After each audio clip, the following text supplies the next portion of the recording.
Enjoy singing that song. I'm told that was one of my great-grandfather's favorite songs. So every time we sing that song, I have a memory of him. I wasn't allowed to get to know him very well because he died when I was young. But I'm told he was quite a man.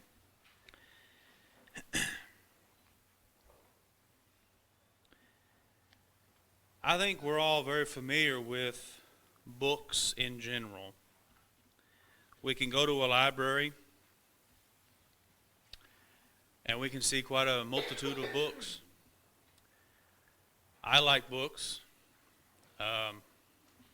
My wife doesn't like that I like books so much. She likes them, but when you barely have space to put them, it becomes an issue.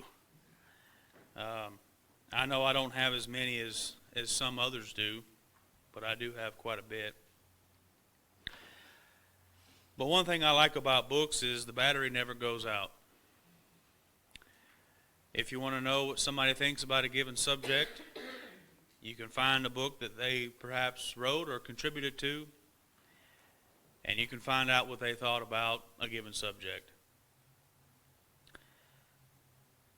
One of the more tragic events in history was the burning of the Library of Alexandria, just because of the books that were lost. But nonetheless, we as a race have used books. We record history.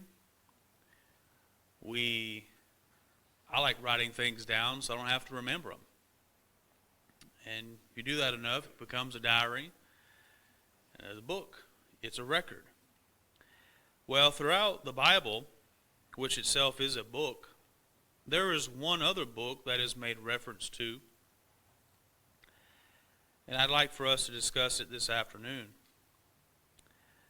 But such records that are similar in fashion to this book that I'm making reference to, we know of courthouses, state houses, and even federal buildings where all of our personal data is stored. Our family records, we see throughout Scripture that genealogies to all these different Jewish families were kept. Even in the New Testament, the genealogy of Jesus is made reference to. Well, somebody had to record that. Somebody had to keep the book to make use of it. Throughout all these ancient cities, throughout history that archaeologists have found, they found books. So books have always been important to mankind. In Exodus chapter 32, beginning in verse 30, Moses there makes reference to another kind of book, which is what we'll discuss this afternoon.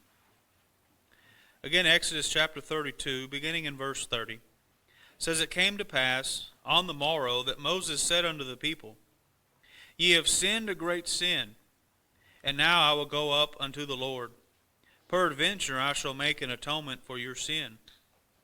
And Moses returned unto the Lord and said, Oh, this people have sinned a great sin, and have made them gods of gold.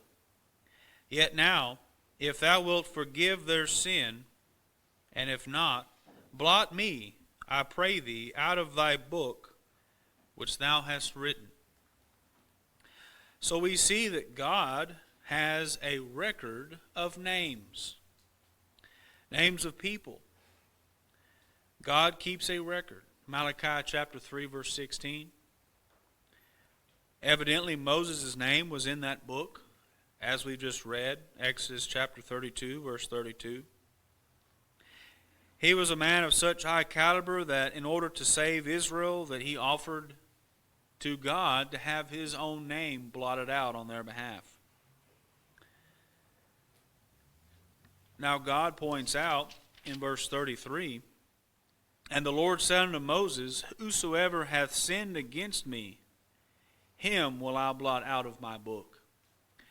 So no matter how we might try, we can never transfer our righteousness to someone else. Whether I'm righteous or I'm wicked, that is what I'm accountable for. And whether or not I am righteous or wicked determines whether or not I am in this book. We see that Israel was once in God's book. Ezekiel chapter 13, verse 9. All of God's people are recorded in that book. Daniel chapter 12, verses 1 through 3. And Malachi again, chapter 3, verse 16. The church is said to be recorded in this book. Hebrews chapter 12, verse 23. Now this particular book is called the Book of Life. So we ask the question this afternoon, is your name in that book? There are a number of books mentioned in Revelation chapter 20, verse 12. But the book that we need to be concerned about is whether our name is in the book of life. Those who are disciples are eligible to have their name put in that book. Luke chapter 10, verse 20. From Philippians chapter 4, verse 3, we know that the fellow laborers of Christ, those who are abiding by his gospel, they are promised to be recorded in that book of life. However, in Psalm 69, verse 28, we know that sinners do not have their names in that book.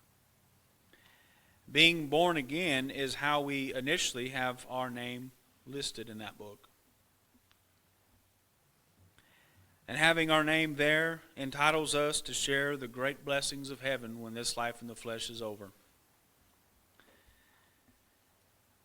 But once our name is in this book, we must be careful, for it is possible that it could be blotted out. And the idea of being blotted out is when they used to write, they would use a wax tablet, and if they ever made a mistake, it's not like us, we'd use an eraser. They would melt that portion of the wax and make it flat once again, and it would appear as if nothing was ever written there. That's the idea of being blotted out in this text.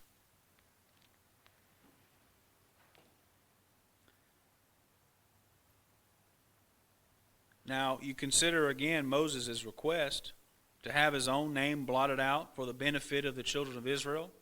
God did not grant that request. Also, Paul made a similar request that he would be able to allow his brethren, those children of Israel, his fellow Israelites, those of his nation, to enjoy salvation. But it's simply not possible. We will go to heaven on our own merits, just as we will go to hell on our own merits. The choice is ours. Revelation chapter 20, verses 12 through 15, and we'll leave you with this text. It says, And I saw a great white throne, and him that sat on it, from whose face the earth and the heaven fled away, and there was found no place for them. And I saw the dead, small and great, stand before God, and the books were opened, and another book was opened, which is the book of life. And the dead were judged out of those things which were written in the books, according to their works.